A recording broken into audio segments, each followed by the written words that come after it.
सोचा है कि एक दिन अंत में हमें जो अंतिम अपना सफर तय करना है, उस अंतिम सफर को तय करने के लिए हमने अपने साथ कौन सा सामान संजो के रखना है।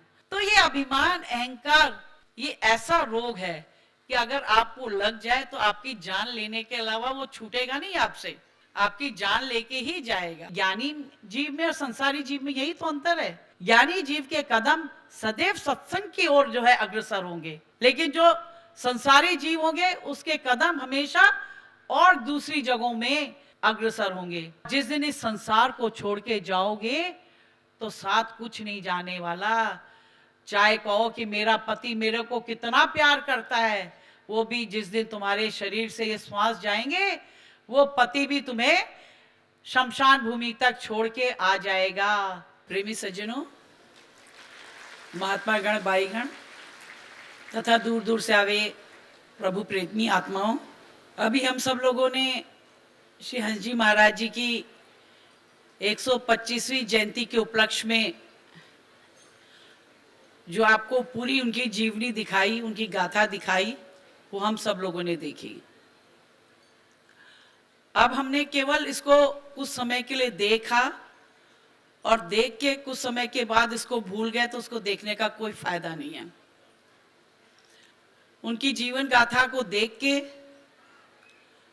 हम भी ये प्रयास करें कि हम भी अपने जीवन में उन्हीं के बताए हुए मार्गदर्शन पर चलें और जो शिक्षाएं उन्होंने हमें दी थी उन शिक्षाओं का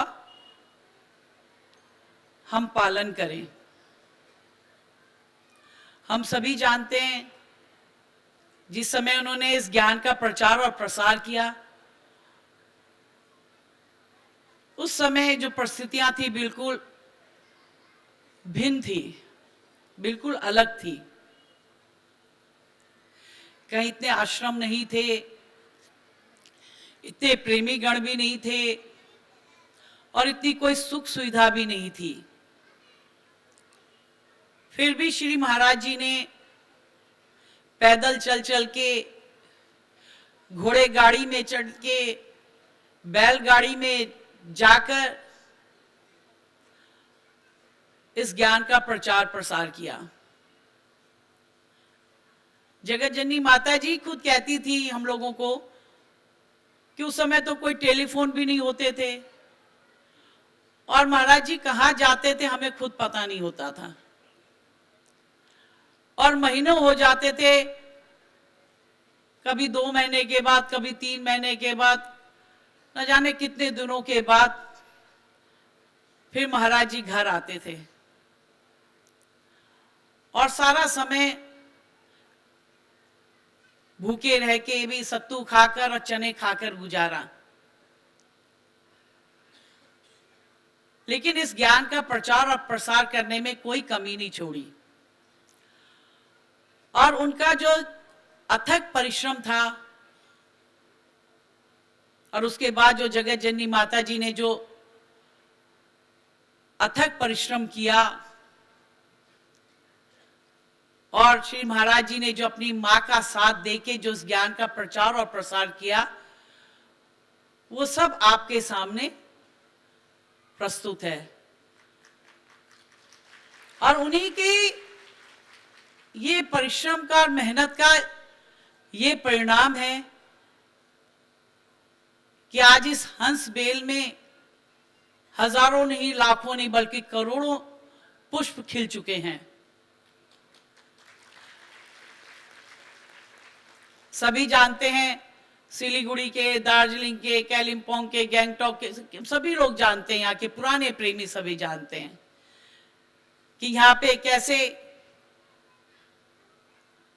माता जी ने और महाराज जी ने प्रचार किया।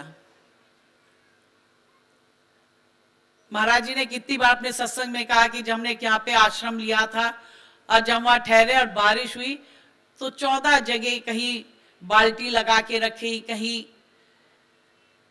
कोई कटोरा रखा, कहीं लोटा रखा, कहीं थाली रखी और ऐसे करके हमने सारी रात गुजारी।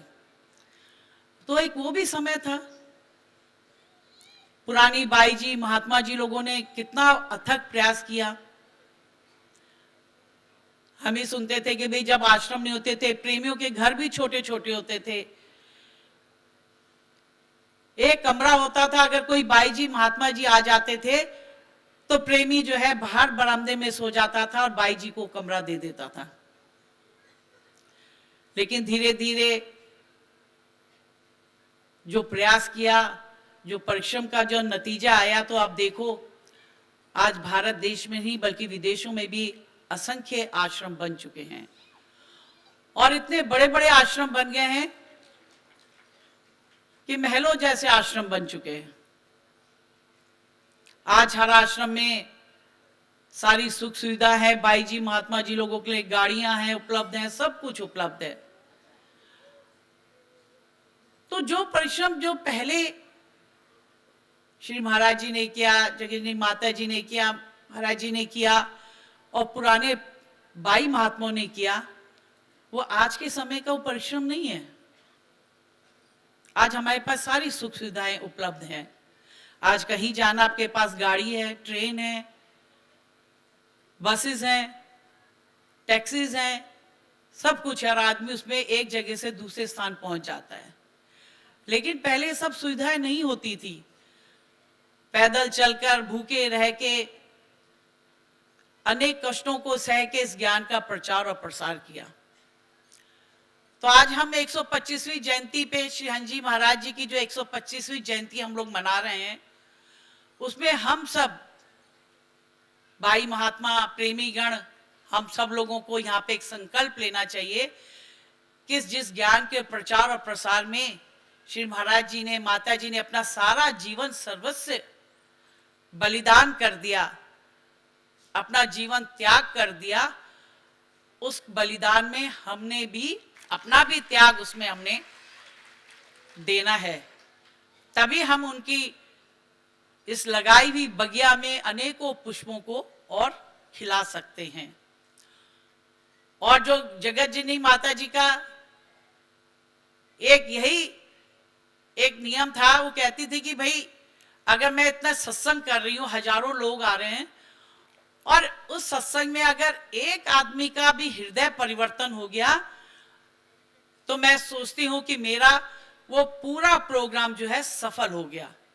कि अगर एक व्यक्ति का भी जीवन बदल गया, तो आज हम सब लोगों को भी यही चेष्टा करनी है कि हम लोग भी जो है इस ज्ञान का प्रचार और प्रसार करके जो जीवन में अभी तक इस संसार में जो अभी तक वैसे जीव हैं जिनके हृदय में अभी तक वो ज्ञान का दीपक प्रज्वलित नहीं हुआ है, ऐसे जो अंधकार में हृदय है, ऐसे अंधकार में हृदय में भी ज्ञान के दीपक को प्रज्वलित करे। ये हम सबका एक ध्येय होना चाहिए, एक लक्ष्य होना चाहिए। और अब हम लोगों की अब तो देखो कितनी बड़ी गिनती होती जा रही है। हम कहीं भी जाते हैं तो ऐसी अपार जन समाज प्रोग्राम में एकत्रित होता है। अभी गया में गए हुए थे तो इतना बड़ा जन समाज, भक्त समाज वहां पे एकत्रित हुआ था कि गया के जो वहां के लोग जो थे, स्थानीय लोग थे, वो कह रहे थे हमें इतने वर्ष हो गए यहाँ रहते हुए, आज हमारी उम्र, कोई कह रहा था हम 75 वर्ष के हो गए, कोई कह रहा 80 वर्ष के हो गए, लेकिन अपने अपने जीवन में इतना बड़ा जन समाज इस गया में नहीं देखा। इतना बड़ा जन समाज वहां उपस्थित हो रखा था। इससे भी कई बड़ा पंडाल लगा हुआ था, कितना बड़ा था वो सारा। वो ग्राउंड छोटा हो गया, उससे बड़ा ग्राउंड वहां था ही नहीं गया में। कोई कहने लगे जी ग्राउंड छोटा हो गया, तो हमने कहा भाई अब ग्राउंड बड़ा बाई जी कहां से लाती, जब गया का ये सबसे बड़ा ग्राउंड वो था और वो ग्राउंड बड़ा हो गया तो बाई जी तो अब नए ग्राउंड का तो निर्माण नहीं कर सकती थी इतनी जल्दी कि वो नया एक ग्राउंड बनाती और फिर उसमें जो है प्रोग्राम करती। तो कहने का तात्पर्य कि इतना बड़ा वो ग्राउंड था, वो ग्राउंड भी छोटा पड़ गया। तो ज्ञान का प्रचार और प्रसार सब हो रहा है। सभी भाई जी, महात्मा जी, प्रेमी गण सब लोग इसमें लगे हुए हैं और हम लोगों का और प्रयास होना चाहिए कि हमें इस काम में और लगे और अथक परिश्रम करें और इसको और दिन दूना रात चौगनी इसमें और वृद्धि करें। देखो जो भी प्रोग्राम होता है तो उसमें जब सब लोग, भाई जी, महात्मा जी, प्रेमी लोग जब सहयोग करते हैं तब कोई प्रोग्राम सफल होता है। लेकिन हम प्रेमियों को भी ये नहीं कि अगर महाराज जी ने आपकी तारीफ कर दी, हमने तारीफ कर दी तो आप फूले ना समाओ और फिर जो है अभिमान अहंकार अपने हृदय में ले आओ। क्योंकि जो अभिमान अहंकार होता है ना, यही सब आदमी को गिराने का सबसे, जैसा अभिमान अहंकार आता है व्यक्ति उसी समय जो अपने बड़े बड़े पद से गिर जाता है। जिस प्रकार से आपने कैंसर बीमारी का नाम सुना होगा, कैंसर जो बीमारी रोग होता है वो जब आपके शरीर के अंदर रहता है लेकिन आदमी को पता नहीं चलता, और जब पता चलता है तो आप डॉक्टर के पास जाते हैं तो डॉक्टर क्या कहता है कि नहीं भाई ये तो 4th स्टेज है, चौथी इसकी स्टेज है, अब कुछ नहीं हो सकता, अब व्यक्ति ज्यादा से ज्यादा 6 महीने जिंदा रहेगा, उससे ज्यादा जिंदा नहीं रह सकता। तो ठीक इसी तरह से अभिमान और अहंकार रूपी कैंसर को आप अपने शरीर के अंदर घुसने ना दें। क्योंकि जैसे ही ये अभिमान अहंकार आपके शरीर के अंदर घुसेगा, वैसे आप चाहे इतने ऊंचे पद में होंगे आप तुरंत पद से गिर जाएंगे। इसलिए जो है हमें हमेशा ये प्रयास करना चाहिए कि हम अपने जीवन में अभिमान अहंकार को अपने अंदर उसका पदार्पण ना होने दें। और ऐसा नहीं है, बड़े से बड़े भक्तों के अंदर भी अभिमान अहंकार आया है, लेकिन उनके गुरु महाराज जी ने जब उनके अभिमान अहंकार को दूर किया तो उनका अभिमान अहंकार दूर हो गया। और यही बात जो है भक्त हनुमान के जीवन में भी आती है। हनुमान तो वैसे अपने प्रभु राम के कितने बड़े भक्त थे, लेकिन जब प्रभु राम रामेश्वर पहुंचते हैं और लंका पे उनको आक्रमण करना था, तो आक्रमण करने से पहले प्रभु राम कहते हैं हनुमान से कि हनुमान मेरी एक इच्छा है कि लंका में आक्रमण करने से पहले मैं जो है एक शिवलिंग की पहले पूजा करूं, भगवान शिव की आराधना करूं और तब मैं लंका पे चढ़ाई करूं। रामेश्वर में तो कोई शिवलिंग था नहीं उस समय, तो उन्होंने कहा हनुमान जी से कहा जाओ हनुमान जी आप जाओ काशी विश्वनाथ जाओ और वहां से एक शिवलिंग लेके आओ, मैं पहले शिवलिंग की पूजा अर्चना करूंगा और तब लंका पे चढ़ाई करूंगा। हनुमान जी जो है प्रभु राम की आज्ञा को शिरोधार करते हुए काशी की ओर चले जाते हैं। और जब वहां पे जाते हैं, बहुत दूर था, कहाँ एक रामेश्वर, एक साउथ का किनारा, और जो है काशी विश्वनाथ उत्तर प्रदेश में, कई हजारों किलोमीटर दूरी। और उस समय तो कोई ऐसा नहीं था कि ट्रेन है, बस है या हवाई जहाज चल रहे हैं आप जाओ और लेके आ जाओ। हनुमान जी को जो है हवा के द्वारा आसमान से ही जाना था और शिवलिंग को लाना था। लेकिन जब समय काफी लग गया और मुहूर्त निकला जा रहा था, तो प्रभु राम ने कहा कि मुहूर्त तो निकला जा रहा है, हनुमान जी नहीं आए, तो उन्होंने कहा कि क्यों ना मैं एक रेत का ही जो है समुद्र के किनारे रेत का ही एक शिवलिंग बनाऊंगा और उसमें उसकी पूजा अर्चना करके लड़ाई जो है शुरू करते हैं। उन्होंने प्रभु राम ने रेता का एक शिवलिंग बनाया और उसकी पूजा अर्चना उन्होंने करी। और जैसी पूजा अर्चना समाप्त हुई, हनुमान जी शिवलिंग लेके आ गए।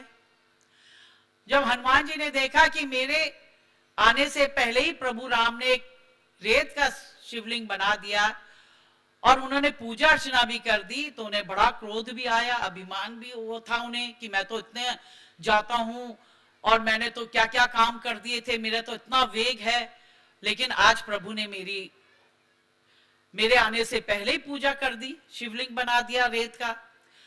लेकिन प्रभु राम समझ गए कि जो है हनुमान जी के हृदय में अभिमान अहंकार आ गया है, क्रोध आ गया है, तो उनके दूरी करना है। तो प्रभु राम कहते हैं हनुमान जी से कि हनुमान जी कोई बात नहीं, ये शिवलिंग तो बन गया, वैसा करते हैं आप शिवलिंग ले आए हो तो ऐसा करो, जो ये बालू का शिवलिंग है, रेत का शिवलिंग है, इसको आप हटा दो और इसकी जगह हम आपका लाया हुआ शिवलिंग स्थापित करते हैं। हनुमान जी के तो मन में तो था ही अभिमान अहंकार, उन्होंने कहा कि ये बालू का शिवलिंग क्या है मेरे सामने। उन्होंने कहा मैं तो इसको अभी एक हाथ से उसको मिटाता हूं। और जब हनुमान जी ने एक हाथ उसमें लगाया तो शिवलिंग तो टूटा ही नहीं। उन्होंने कहा अच्छा दोनों हाथ लगाए, तो दोनों हाथ से भी लगाया तो शिवलिंग तो हिले ही नहीं, वो बालू का शिवलिंग ना हिले। हनुमान जी को बड़ा आश्चर्य हुआ कि ये बालू का शिवलिंग, और मेरे इतने जोर लगाने पे भी, इतनी प्रयास करने पे भी ये नहीं टूट रहा है। तो उन्हें बड़ा आश्चर्य तो हुआ, लेकिन फिर उन्होंने कहा अच्छा मैं ऐसा करता हूं, अपनी पूंछ से इस शिवलिंग को इसको घेरता हूं और अपनी पूंछ से पूरा जोर लगाता हूं, पूरा वेग लगाता हूं और इस शिवलिंग को हटाता हूं। हनुमान जी ने अपनी पूंछ को शिवलिंग में चारों तरफ लपेटा और पूरा प्रयास किया कि मैं शिवलिंग को हटा दूं, लेकिन वो शिवलिंग टस से मस नहीं हुआ। तो जो है तब हनुमान जी जो थे वो बड़े निराश हो जाते हैं कि ये शिवलिंग नहीं हट रहा। और तब प्रभु राम के पास जाते हैं, तब उनको एहसास होता है कि मेरे अंदर जो क्रोध, अभिमान और अहंकार को दूर करने के लिए प्रभु राम ने सारी लीला रची।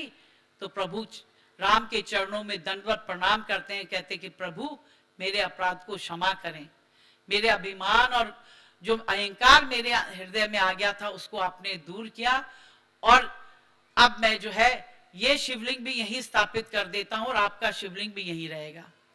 तब प्रभु राम ने हनुमान जी को कहा कि हनुमान जी ये मेरे द्वारा निर्मित शिवलिंग भी यही है और आपके द्वारा शिवलिंग भी यही रहेगा, और ये मेरा कथन है कि जो भी यहां रामेश्वर आएगा वो पहले आपके शिवलिंग की पूजा करेगा और फिर मेरे निर्मित इस शिवलिंग की पूजा करेगा। तो आज भी अगर आप रामेश्वर जाएंगे तो आपको दोनों शिवलिंग जो है उसके दर्शन होंगे। जो हनुमान जी के भी लाया हुआ शिवलिंग था और जो भगवान रामचंद्र जी ने भी स्वयं निर्मित किया था वो शिवलिंग भी वहां आपको दिखाई देगा। तो कहने का तात्पर्य यह है कि हम भी समाज में रहते हैं, इस समाज में रहते रहते कितने हमारे चटुकारता लोग भी होते हैं, चापलूसी करने वाले लोग भी होते हैं। सब कहेंगे अरे भाई जी आप तो बहुत सिद्ध हो गए हैं, अरे महात्मा जी आप बहुत सिद्ध हो गए हैं, अरे आपका सत्संग तो कैसा सत्संग है, आपके सत्संग के अगर तो किसी का सत्संग नहीं है। और हम ही जो प्रेमी भक्त हैं चटुकारता कर करके, चापलूसी कर करके हम ही जो है इतना उनको चढ़ा देते हैं, इतना उनको ऊंचा उठा देते हैं कि फिर हम ही देखते हैं कि वो जो इतने ऊंचे पद में पहुंचे हुए लोग भी वो एक दिन अपने सिंहासन से नीचे गिर जाते हैं। तो ये अभिमान, अहंकार, ये ऐसा रोग है कि अगर आपको लग जाए तो आपकी जान लेने के अलावा वो छूटेगा नहीं आपसे, आपकी जान लेके ही जाएगा। इसलिए चटुकारता से, चापलूसी से किसी को भी समाज में हम रह रहे हैं, हम हैं, आप हैं, आप पिता है, माता है, भाई है, बहन है, बेटा है, बेटी है, कोई भी है, उस चटुकारता से, उस चापलूसी से हमेशा जो है बचना चाहिए। इसीलिए कहा गया कि अगर आपको अपने जीवन में कुछ बनना है तो हमेशा अपने साथ एक निंदक को अपने साथ रखना चाहिए कि जो आपकी गलतियों को, आपकी कमी को बताए कि आपके अंदर ये कमी, आपके अंदर ये गलती है, जिससे कि हम उस गलती को ना करें, उस गलत काम को ना करें। तो हमें इस बुराइयों से, इस अभिमान, अहंकार से, काम, क्रोध, मोह, अभिमान, अहंकार, इन सब चीजों से बचना चाहिए। और हम कब बचेंगे इन चीजों से? जब हम निरंतर अपने गुरु महाराज का सुमिरन करेंगे, निरंतर गुरु महाराज जी को याद करेंगे, रोज सुबह उनकी जो है आरती करेंगे, रोज भजन करेंगे, रोज सुमिरन करेंगे और नित्य दरबार में जाएंगे, नित्य आश्रम में जाएंगे और साधु संतों का संग करेंगे और सत्संग का श्रवण करेंगे। आज एक किसान जब खेती करता है तो ऐसे बंजर खेत में बीज नहीं डाल देता। अगर हम बंजर खेत में बीज डालेंगे तो जो बीज है वो कभी भी जो है उसमें रोपित नहीं होगा, वो बीज जो सूख जाएगा। या कोई चील कौवा कोई भी आके उस बीज को उठा के खा जाएगा, उसमें से कोई भी दाना पनपेगा नहीं, फसल उसमें से नहीं मिलेगी। इसीलिए जो चालाक किसान जो होता है, जो बुद्धिमान किसान जो होता है, वो पहले बंजर खेत में हल जोतेगा। अब तो ट्रैक्टर का जमाना है, जो पैसे वाले उनके पास ट्रैक्टर है, वो ट्रैक्टर से जोतेगा। फिर जब है उसको समतल करेगा, उसमें पानी डालेगा, और जब जमीन उसमें खाद डालेगा, और जब जमीन को खूब अच्छी हो जाएगी तब उसमें वो बीज डालेगा। और बीज डालने के बाद भी उसको छोड़ता नहीं है, उसमें जब बीज भी डाल देगा तो उसमें उसके बाद निरंतर उसकी गुड़ाई नलाई करेगा, उसमें जो घास जो जम जाती है उस घास को निकालेगा।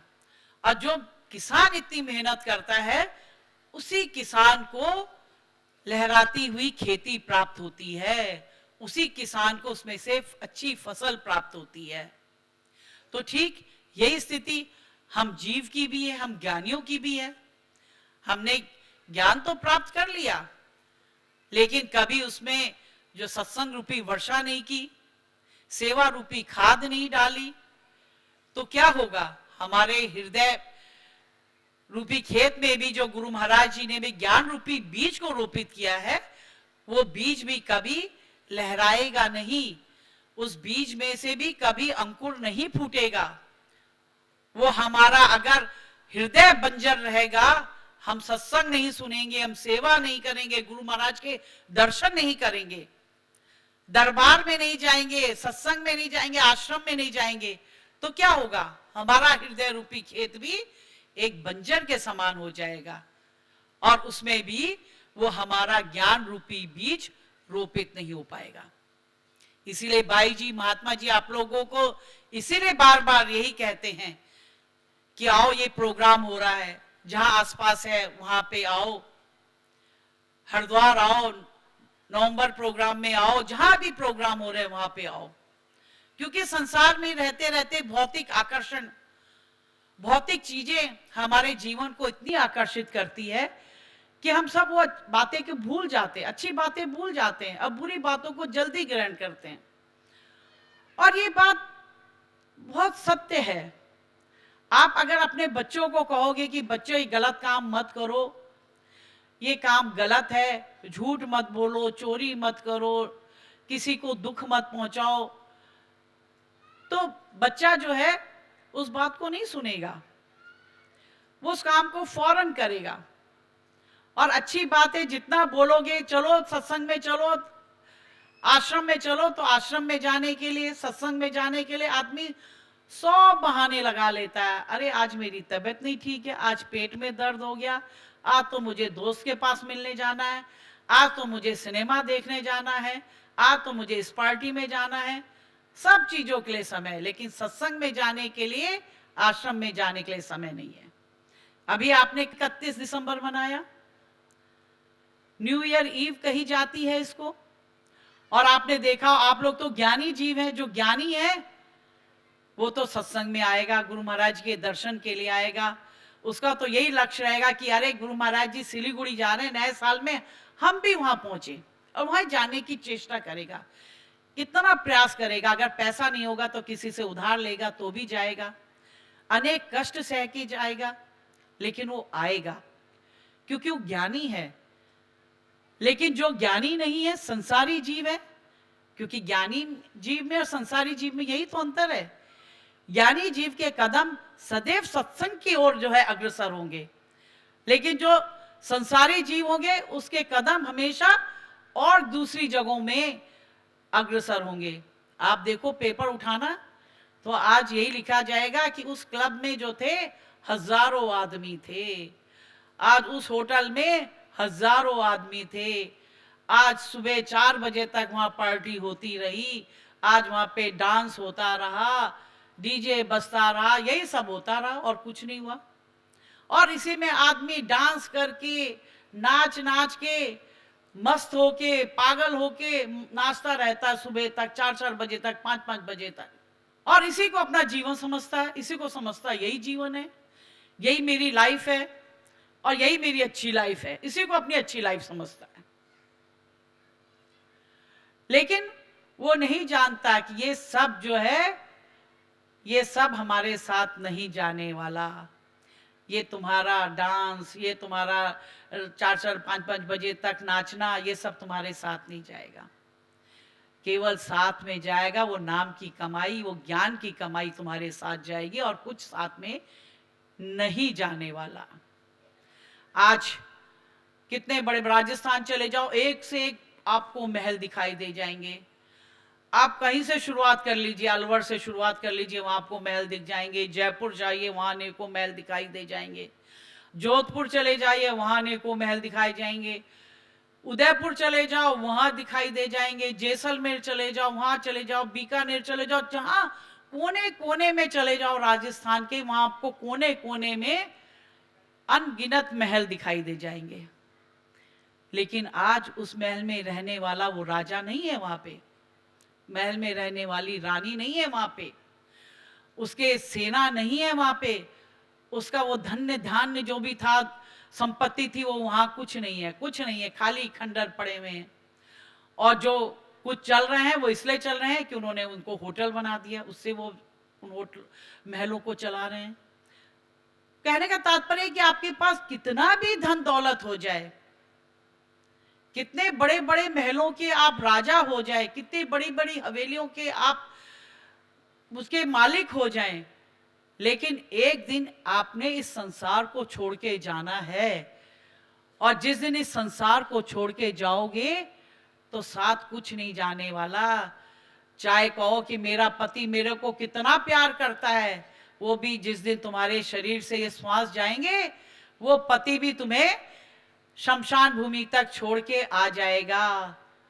चाहे कोई कहे मेरी पत्नी कितनी प्रेम करती है, वो भी तुम्हें जो है केवल जो घर की ड्योढ़ी होती है वहीं तक छोड़ के फिर वापस घर आ जाएगी। बेटा भी शमशान भूमि तक छोड़ के आ जाएगा और उसके आगे नहीं जाएगा, कोई साथ नहीं जाएगा। यहां तक कि एक 6 गज का कफन का कपड़ा भी साथ नहीं जाता। वो भी कफन जो शमशान घाट में रहने वाला आदमी होता है, वो भी अंत समय में उस कपड़े को भी निकाल देता है, उसको भी नहीं साथ में जाने देता। तो बताओ, तो जो हमने सारी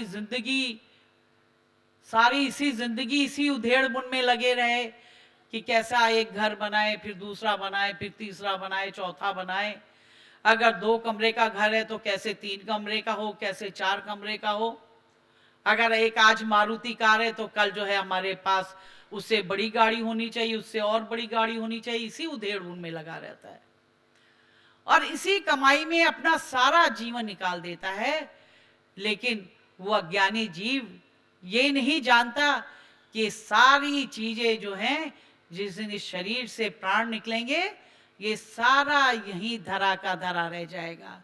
ये हमारी संपत्ति, ये हमारा घर, ये धन दौलत, ये परिवार, सब यहीं रह जाएगा, साथ कुछ नहीं जाने वाला। साथ क्या जाएगा? जो गुरु महाराज ने हमें नाम की कमाई दी है, जो ज्ञान हमें दिया है, उस ज्ञान की जितना हम भजन करेंगे, जितना हम सुमिरन करेंगे, उतना ही हमारे साथ वो ज्ञान की कमाई, वो नाम की कमाई हो जाएगी। आप अभी आए हैं, आप सिलीगुड़ी आए, आप कितना सामान अपने साथ लेके आए? कपड़े भी लेके आए, भाई ठंड भी है तो स्वेटर भी रख लो, शॉल भी रख लो, मोजे भी रख लो, और जो है भाई सुबह हमें ब्रश भी चाहिए, पेस्ट भी चाहिए, नहाने का साबुन भी चाहिए, कपड़े धोने का भी साबुन चाहिए। दुनिया भर की छोटी छोटी चीजें हम लेके चलते हैं। लेकिन कभी आप लोगों ने विचार किया, कभी मनन किया, हम जिंदगी का एक छोटा सा सफर तय कर रहे हैं। कहीं 2 दिन के लिए जा रहे हैं, कहीं 4 दिन के लिए जा रहे हैं, कहीं अगर 8-10 दिन के लिए भी जा रहे हैं, तो दुनिया भर की चीजें हम अपने साथ, अपनी अटैची में, अपने बैग में साथ लेके चल रहे हैं। लेकिन क्या कभी सोचा है कि एक दिन अंत में हमें जो अंतिम अपना सफर तय करना है, उस अंतिम सफर को तय करने के लिए हमने अपने साथ कौन सा सामान संजो के रखना है? उस समय ये कपड़े साथ नहीं जाएंगे, ये पैसा साथ में नहीं जाएगा, ये जितनी हमारी जो है जो सहूलियत की चीजें हैं सब कोई साथ नहीं जाएगी। केवल वो भजन की कमाई और नाम की कमाई हमारे साथ जाएगी। और जब आदमी ऊपर जाता है ना, तो फिर जो यमराज के जो दूत होते हैं वो देखते हैं कि हाँ भाई इसने सारा जीवन क्या किया, कभी इसने अपने जीवन में सत्संग सुना, कभी अपनी कमाई की थोड़ा सा भी अंश इसने गुरु दरबार में दिया, कभी कोई सेवा करी, कभी साधु संतों का सम्मान किया, उनकी सेवा करी, महान पुरुषों का सेवा करी। तो जब उसका जब चार्ट खोला जाएगा ना, तो उसमें आएगा 0/0, कुछ नहीं किया। तब क्या यमराज कहेगा, भेज दो इसको नरक में, और सारा जीवन जो है फिर सारा समय जो है नरक में ही वो बिताएगा। अगर जीवन में फिर एक वो जो है ज्ञानी जाएगा ऊपर, तो जब ज्ञानी का जब देखा जाएगा, भाई इसका चार्ट निकालो, हाँ भाई इसने तो भाई ज्ञानी गुरु महाराज से ज्ञान को धारण किया है, भजन भी किया है, सुमिरन भी किया है, सेवा भी करी है, नित्य आश्रम भी किया है, तो क्या करेंगे, हाँ भाई इसको स्वर्ग में स्थान दिया जाए, तो है वो स्वर्ग का अधिकारी बन जाता है। और फिर जो है जिसने और ज्यादा पुण्य किए, उससे भी अच्छे पुण्य किए और भला किया, तो फिर उसको तो भगवान कहते ये तो मेरे धाम में रहेगा, ये कहीं नहीं जाएगा मेरे धाम। क्योंकि प्रभु कहते हैं कि जब जीव मेरे धाम में आ जाता है तो फिर कहीं आता जाता नहीं, वो हमेशा के लिए मेरा ही होके रह जाता है। तो हमें भी जब ये मनुष्य तन मिला है, तो इस मनुष्य तन में हम यही करें कि हम भी वो क्रियाकलाप करें, वैसे कर्म करें कि जो हमारा जीवन का लक्ष्य है, हमारा जीवन को जो ध्येय है, उस प्रभु परमात्मा को प्राप्त करना, उस प्रभु परमात्मा के धाम को प्राप्त करना, तो हम भी वो कर्म करें जिससे कि जब ये जीवन समाप्त हो, जब हमारा भी जो है लेखा जोखा देखा जाए, तो हम भी उस परम धाम को ही प्राप्त करें, फिर जीवन का आना जाना ना रहे। और संसार में आके केवल संसारिक कार्यों को ही किया, गलत कार्यों को करते रहे, किसी को धोखा दिया, किसी को गला काटा, किसी की चोरी करी, किसी का डाका डाला, तो क्या होगा, फिर अंत में उसी तरह से भी कर्मों के लेखा जोखे के अनुसार वही योनि हमें प्राप्त होगी। क्यों कहा कि भाई 84 लाख भटकते भटकते आदमी को मनुष्य तन प्राप्त होता है, और मनुष्य तन प्राप्त करके भी अगर हमने प्रभु के नाम को नहीं जाना, उस प्रभु परमात्मा को नहीं जाना, तो क्या होगा कि फिर से वही 84 लाख योनि में भटकना पड़ेगा। फिर जैसे कर्म के उसी के अनुसार योनि प्राप्त होगी। न जाने कीट बनना पड़े, पतंगा बनना पड़े, पशु योनि में जाए, पक्षी योनि में जाए, कितनी योनियां आप देखो संसार में, कितने तरह के तो कीट पतंगे दिखाई देते हैं, कितने तरह के जानवर हैं, कितने तरह के पक्षी हैं। तो सारे उन्हीं योनियों में गुजरते गुजरते आदमी जो है तब मनुष्य तन प्राप्त होता है। और उस मनुष्य तन को प्राप्त करके भी हमने उसे यूं ही गंवा दिया, तो उस मनुष्य तन को प्राप्त करने का कोई अर्थ ही नहीं रहेगा, कोई मकसद ही नहीं रहेगा। इसलिए जो है ये मनुष्य तन प्राप्त हुआ है, तो इसमें ज्ञान को जानो, ज्ञानी गुरु महाराज को जानो, और उनके द्वारा ज्ञान को प्राप्त करके अपने जीवन को धन्य करो। इसलिए जो है खूब भजन करें, सुमिरन करें, गुरु महाराज की जो शिक्षाएं, उन शिक्षाओं को अपने जीवन में अपनाएं, और गुरु महाराज जी की आज्ञा रूपी जो हमारी जो उनकी आज्ञा होती है, उस किले के अंदर हमें रहना है। और जो भक्त अपने गुरु महाराज की आज्ञा रूपी किले के अंदर रहता है, वो भक्त का कुछ भी, उसको जो भारी भौतिक जो पदार्थ हैं, वो उसका कुछ उसको बिगाड़ नहीं सकती। लेकिन जहां हम जो है गुरु महाराज जी की जो है आज्ञा रूपी किले से जहां हमने कदम आगे बढ़ाया, तो वहीं जो है भौतिक जो है जो ये सारी क्रियाकलाप है, वो हमारे जीवन को आकर्षित करती हैं और हमारे जीवन को तबाह कर देती हैं। इसलिए हम लोग भी खूब भजन करें, खूब सुमिरन करें, बाई जी महात्मा जी को सहयोग दे, जहाँ जहाँ आश्रम बन रहे हैं उन आश्रमों को निर्माण में सहयोग दें। अभी भी देखिए पहले से आप लोगों के लिए कितनी अच्छी व्यवस्था हो गई है। तो सारी सुविधाएं जो हैं, वो जो आप लोग जब सहयोग करेंगे तो सारी सुविधाएं बढ़ती जाएंगी, और ये सुविधाएं आपके लिए होंगी। इसलिए दरबार के साहित्य को जरूर ले जाए। जो भी खाली समय होता है, आपको खाली समय मिलता है, तो उसमें मोबाइल को ना देख के साहित्य को पढ़े। मोबाइल देखने से कोई जीवन नहीं बनने वाला।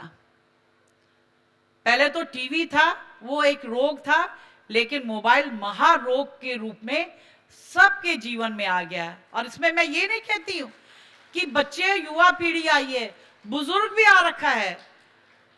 बुजुर्गों को भी देखो, दिन रात बस मोबाइल ही देखते रहते, रील ही देखते रहते। आज परिवार में अगर 4 जने हैं, माता पिता बेटा बेटी, तो पहले तो बैठ के बातें करते थे, लेकिन आज जो है चारों जने अपने अपना मोबाइल लेके अपनी अपनी रील देख रहे होते हैं, अपने अपना जो है जो भी देखना होता है।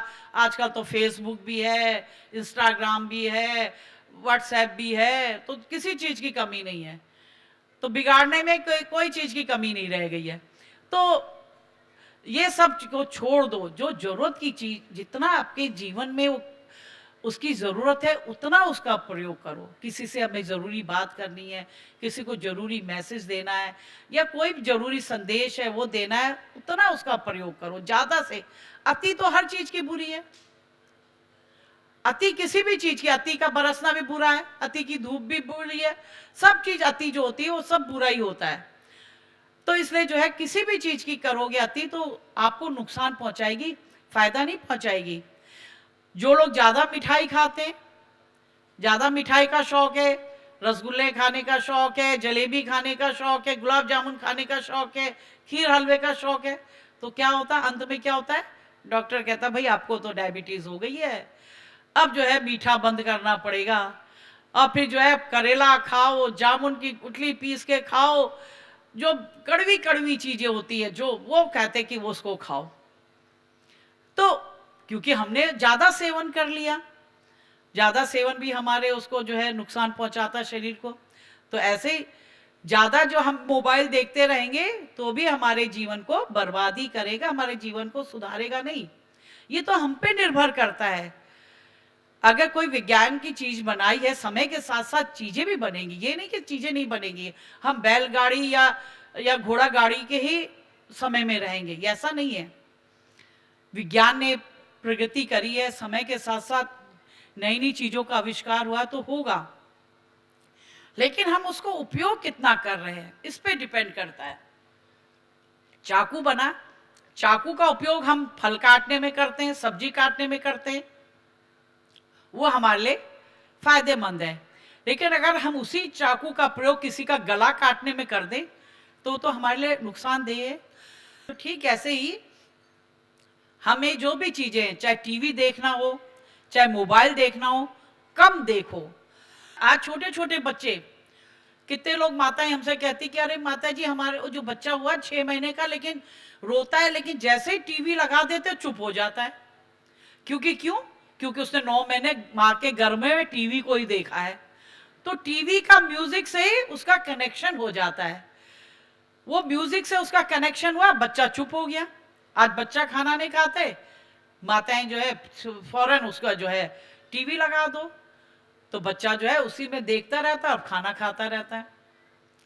तो हम कई बार जब विदेश टूर में जाते, कहीं जाते हैं, बहुत लंबा सफर है तो कहीं रुके चाय वाय पीने के लिए, तो हम कई बार देखते हैं कि माताएं जो होती जिनके पास छोटे बच्चे होते, तो पहले मैंने देखा 2 माताएं थी, उन्होंने पहले, उनके बच्चे थे छोटे छोटे, उन्होंने पहले अपने पर्स से मोबाइल निकाला, उसमें उनके जो कार्टून लगाया, और कार्टून निकालने के बाद बच्चे को कुर्सी में बैठाया, उसका टिफिन खोला, तब उसके सामने टिफिन रखा।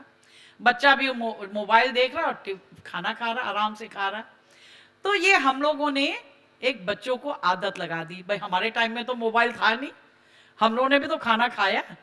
पुराने लोग जितने बैठे तब कोई टीवी था, हम लोग जब छोटे थे तब तो टीवी भी नहीं था, मोबाइल भी नहीं था, कुछ नहीं था। तो क्या हमारे माता पिता ने हमें खाना नहीं खिलाया? लेकिन नहीं, तब माता पिता अपने बच्चे पर परिश्रम करते थे।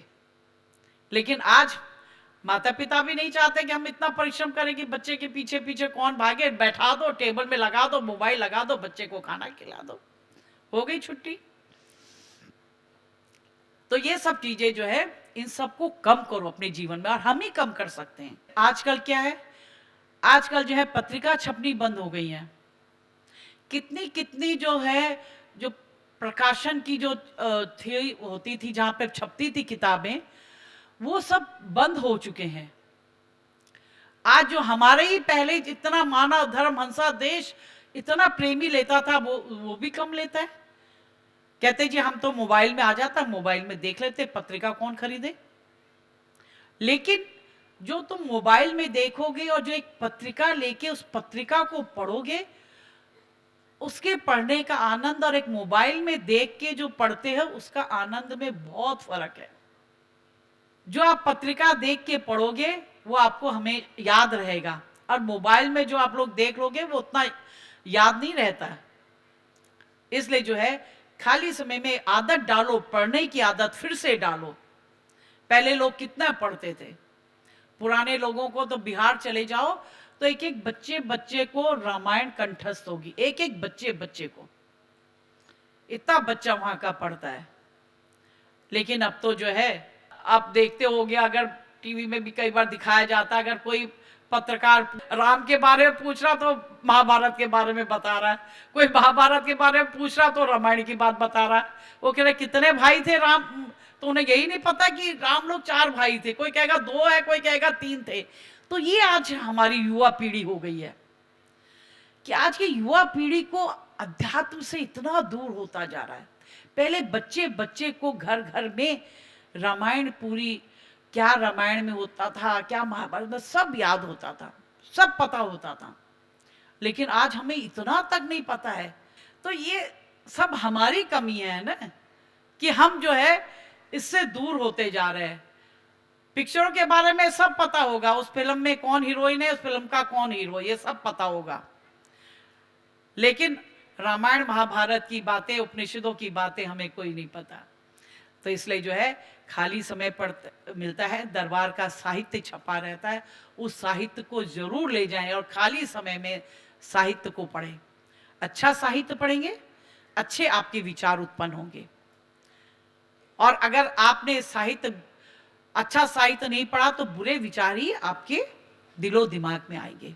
इसलिए आप लोग यहाँ से जाइए, 2 दिन का आपने गुरु महाराज जी का सत्संग, विभू जी का सत्संग, दूर दूर से आए हुए संत महात्माओं का जो सत्संग सुना, उस सब सत्संग को, अच्छी बातों को अपने हृदय में संजो के ले जाएं और उसको अपने जीवन में अपनाएं, अपने जीवन में भी उसको ढालें।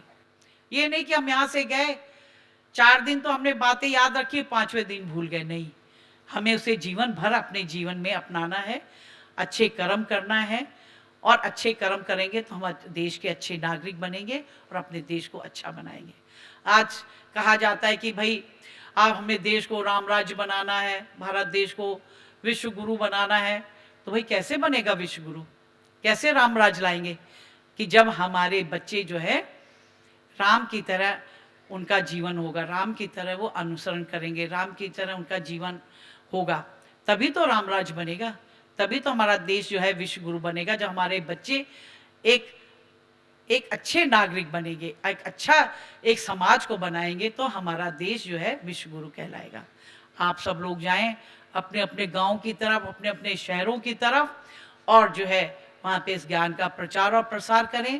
भाई महात्मा जी को खूब सहयोग दें और खूब भजन और सुमरन करें। सबको मेरा दुआ आशीर्वाद।